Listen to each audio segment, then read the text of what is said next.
guys, today I want to talk about things atheists are sick of hearing.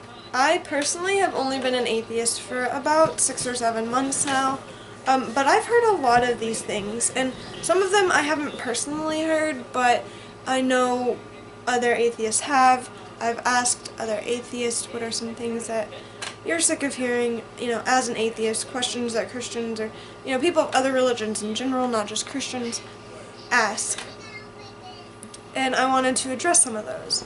Now this is going to be a part 1 video because I have so many questions I cannot possibly answer all of them in one video. It would be really long.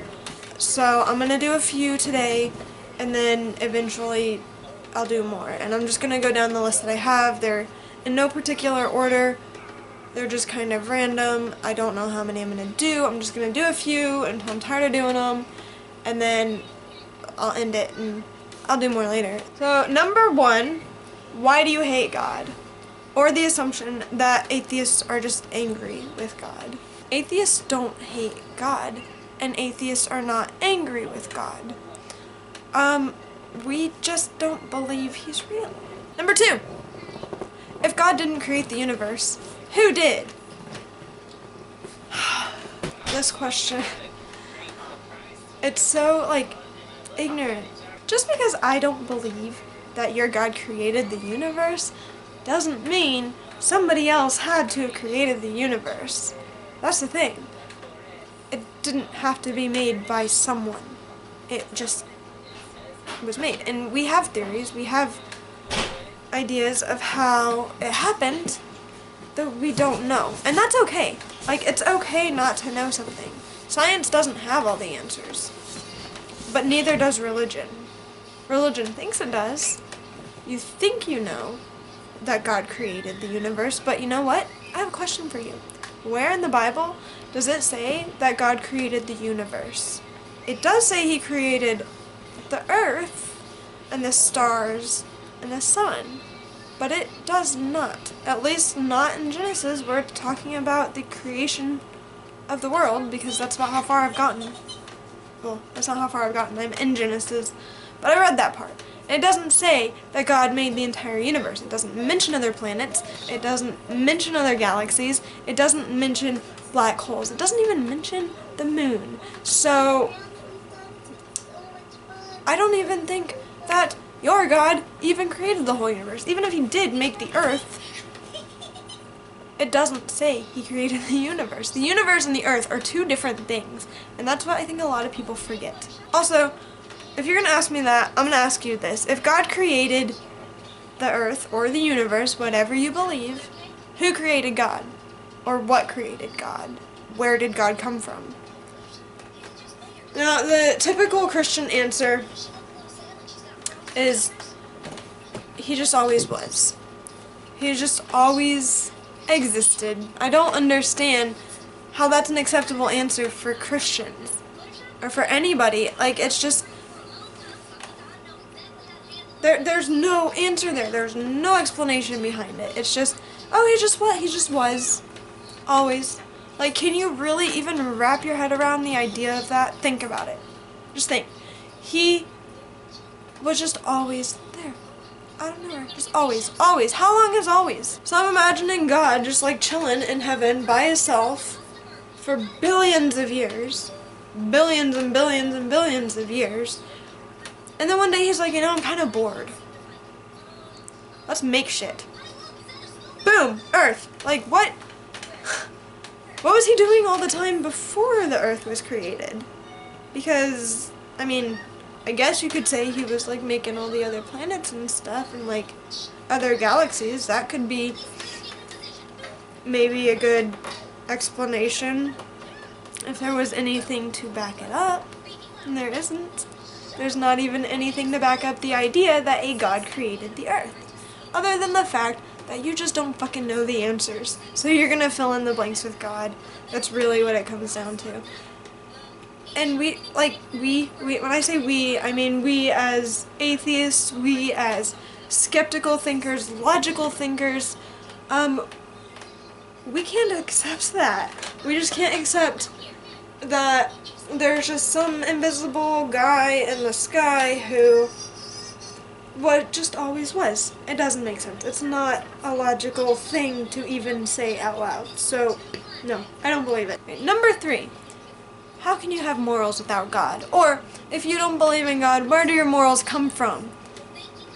I fucking hate that question. I hate it. That is such a derogatory question because you're implying that because I don't believe in the same fairy tale that you do, that I have no morals.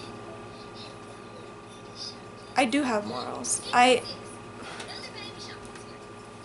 never know where to even begin to address this question or assumption. Like, oh, if you don't believe in God, you have no morals because morals come from God. No, they fucking don't.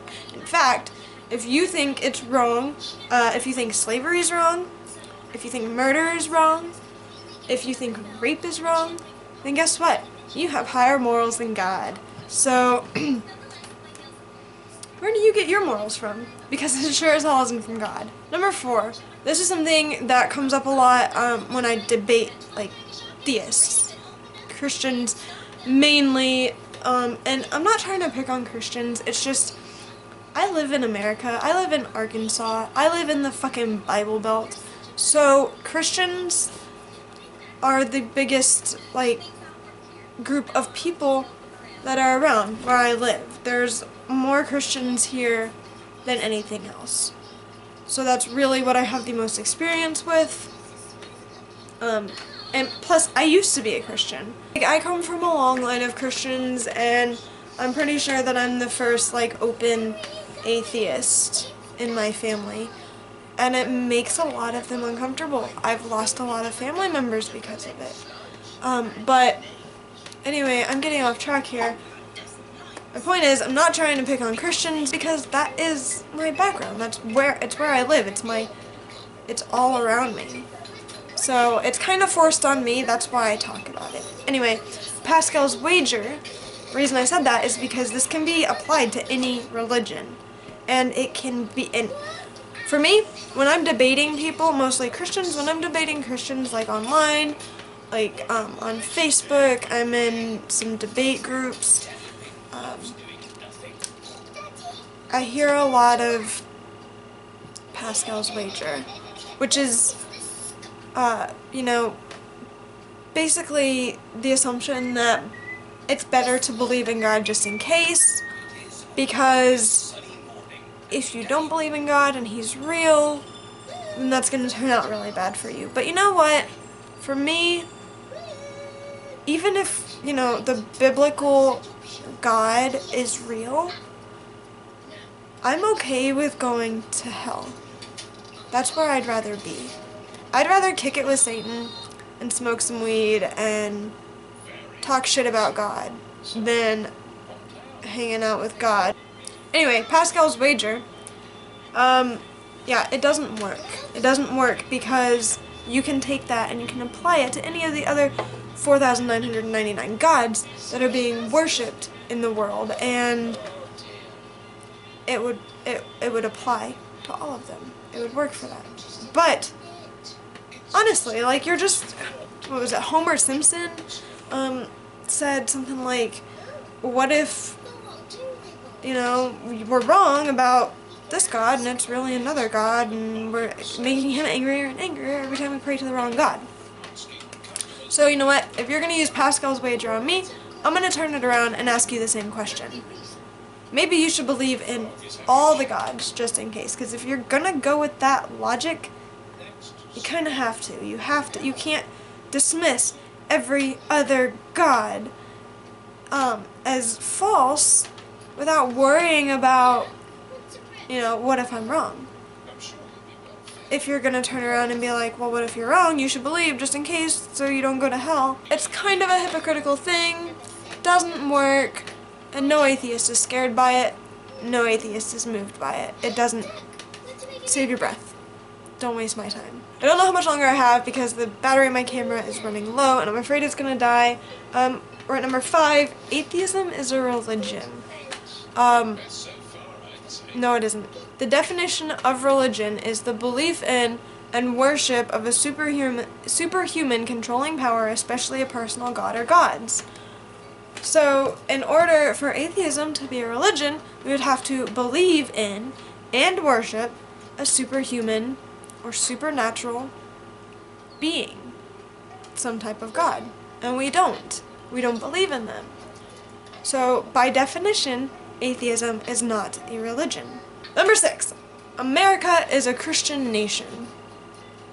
No, it's not. America was founded on freedom of religion, which also means freedom from religion. Which means I don't fucking have to believe in your God if I don't want to. And that's okay. And guess what? I don't want to. And the thing is, it wasn't founded on Christianity. That's what a lot of people don't realize. People think that because we have in God we trust on our currency, and because the Pledge of Allegiance is one nation under God, that we're a Christian nation. And that's not true. In fact, and I'll have the links to this information in the description below, but our founding fathers were not Christians. And our currency and our pledge did not have, like, in God we trust and one nation under God on it until like the 50s. I can't remember the exact date, but I'll find it and I'll post it in the it'll be in the description. You can follow the links and find out. You can see what the Pledge of Allegiance was before they added under God, and you can see what American currency looked like before they added in God we trust to it. And if you find a coin or like a bill that's old enough, you might even notice for yourself that it does not say in God we trust, because that was not originally there. It was added later. So in order for America to be a Christian nation, it would have had to have been founded on Christianity, and it wasn't. It was founded on freedom of and freedom from religion. I totally understand how it feels like it's a Christian nation. I understand why people think it is, like 70-something%, 70 to 80%, I don't know the exact number, but it's somewhere between like 70 and 83% of America identifies Christian. But no, it's not a Christian nation. It isn't. It never was. And you know what? It never will be. Because Christianity isn't growing. In fact, it's shrinking. Like, people are leaving their religions more than they are joining them now. So, honestly, I think 50 years from now, 100 years from now, I don't know how long it's going to take. Eventually, though, we're not going to have religion anymore. Like, that's just my idea. Like, that's my theory. But I think that there's some truth to it, and I think that you could look it up and see that the predictions that there are, and like mathematically how people have, atheism has grown. Like, atheists are becoming more outspoken, like myself. Like, I was a Christian. A year ago, I was a Christian. I would have identified as a Christian. I would have told you I believed in God, and you know what, I probably even still prayed sometimes. But I can't, like, I woke up. And I think that over the next several decades, a lot of other people are going to wake up too. And I'm going to end it on that because my camera's about to die, so that was like 6 things that atheists are sick of hearing. If you want to see more, then come back and watch more. I've got a lot more, so there's going to be more videos. So if you like this video, give it a thumbs up, subscribe to my channel if you haven't already, share it. The biggest thing, the best thing that you can do for me if you want to keep seeing videos, if you want me to keep posting videos, is to share them.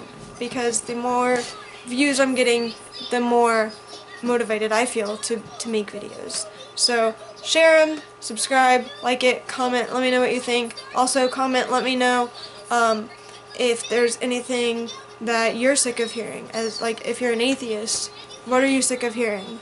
And if you're a Christian or any other religion, if you're a religious person, if you have a question for atheists, go ahead and post that in the comment section too, because I'll get to it. I'll add it to my list. It'll be in a video eventually, I promise. Also, just disclaimer, I do not speak for all atheists. I only speak for myself, though I do think a lot of other atheists would agree with me. But I can't speak for them. So I just want to make that clear, that I am not trying to speak for all atheists. I am only speaking for myself.